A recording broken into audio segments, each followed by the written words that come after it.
છોટાઉદેપુરના કદવાલમાં એક 13 વર્ષની કિશોરીની તેના જ કાકાના દીકરાએ હત્યા કરી નાખી। પરિવારનો આરોપ છે કે વિકૃતિની હદ વટાવતા આરોપીએ કિશોરીના ગુપ્તાંગમાં ઘાતક હથિયારોના ઘા ઝીકીને હત્યા કરી। ગણતરીના કલાકોમાં પોલીસે હત્યારાને પકડી પાડ્યો છે। આરોપીએ જમીન વિવાદમાં હત્યા કરી હોવાનો દાવો કર્યો। કિશોરીના ઘરમાં જ હત્યા કર્યા બાદ તેને ઢસડીને 100 મીટર લઈ જઈ તુવેરના ખેતરમાં ફેંકી દીધી। કિશોરીના પરિવારે દુષ્કર્મનો પણ આરોપ લગાવતા ખળભળાટ મચી ગયો છે। આરોપ પ્રમાણે કિશોરીના ગળાના તેમજ ગુપ્તાંગના ભાગે તીક્ષ્ણ હથિયારના ઘાના નિશાનો હોવાનું કહેવાઈ રહ્યું છે। જો કે દુષ્કર્મ થયું છે કે નહીં તે અંગે પોસ્ટમોર્ટમ રિપોર્ટ આવ્યા બાદ હકીકત ખબર પડશે। પોલીસ પણ આ મામલે કંઈક છુપાવતી હોવાના આરોપો લાગી રહ્યા છે।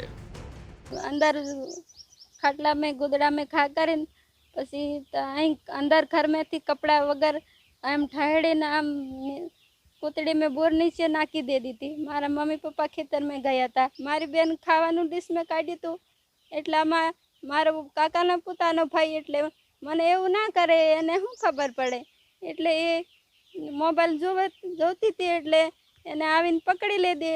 पकड़ीने सक्काना घा कर्या एटले एने कहीं बोलाई नहीं। मारी दादी एटली घेर हती अंदर बायणुं अंदरथी लॉक मारीने अंदर घर में सक्का मारीने घा करीने અહીંથી ઠેડીને તઈ નાખી દીધી હતી। જે આનું ખેતર અહીં આગળ ભાગેનો એટલે એ આવે જાય તે દાડે હો આવેલો પણ કે પોતાનો ભાઈ આવું ના કરે એવી રીતે જ રહ્યા પણ આવીને આ બધું કરી નાખ્યું એટલે હવે જમીનનું તો કોઈ લેવી દેવી નહીં। હજુ પડી રહી છે સાહેબ જમીન કોઈ ખેડે નહીં એમને કામે નહીં ભણતું। મારે સોરાની કે કોઈ નહીં મેં જે મહેનત કરું નહીં મજૂરી કરાય કંઈ નહીં ઘેરનો ઘેર શું કરવાનું।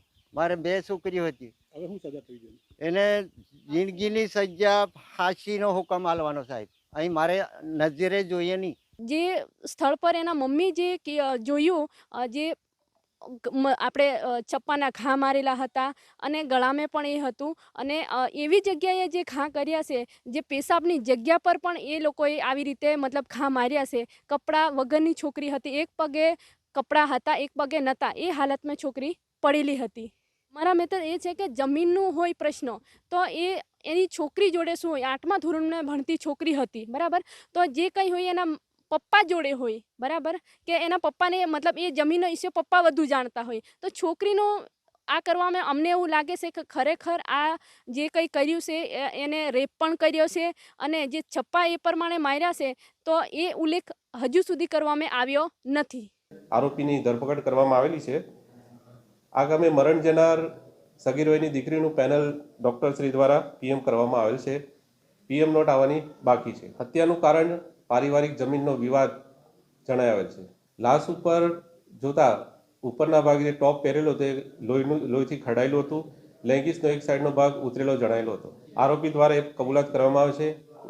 તેણે પોતે મકાનની અંદર જે ફરિયાદી છે એમના મકાનની અંદર સગીર વયની દીકરીનું ખૂન કરેલ ત્યારબાદ એ લાશના પગ પકડી અને ખેતર સુધી લઈ જઈ અને લાશ છોડી દીધેલી છે।